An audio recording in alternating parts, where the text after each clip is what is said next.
अरे डीजे वाले छोरे आए अपनी स्टाइल में बजाना। गाँव की क्या नाम है आपका?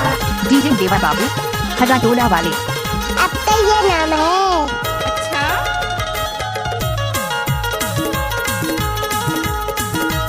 कैसे कर थस रे? आए कैसे कर थस? टाइम लगते है ना वो। नागिन सही बहन गुरतुर है बोली, नागिन सही बहन गुरतुर है बोली। झुल झुल के गोरे रंग ना मोहि डारे ना, तुरे नैन कारी है कजरेली करोंदा गलिया मगोटी मारे मोलाना। तुरे नैन कारी है कजरेली करोंदा गलिया मगोटी मारे मोलाना।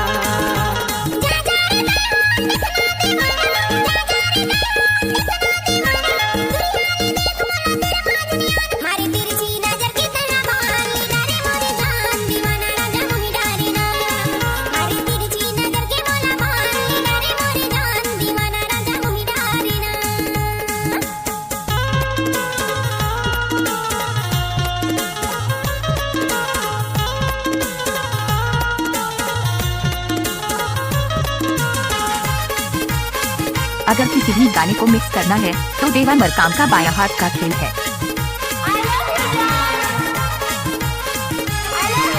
अच्छा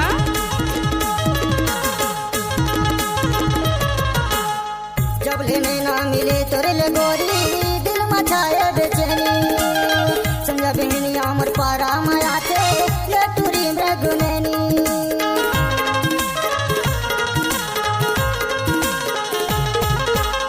जब लेने ना मिले तोरे ले गोरी दिल मचाए बेचैनी। समझा बहनी अमर पारा माया थे ये टूरी मृगनैनी। दिल के दर्दिया समझ ले ये गोरिया, दिल के दर्दिया समझ ले ये गोरिया। माया में फंसा के तारे सा डारे ना, माया में फंसा के तारे सा डारे ना। तेरे नैन कारी है काजरेली करोंदा गलिया में गोटी मारे मोलाना। तेरे नैन कारी है काजरेली करोंदा गलिया में गोटी मारे मोलाना।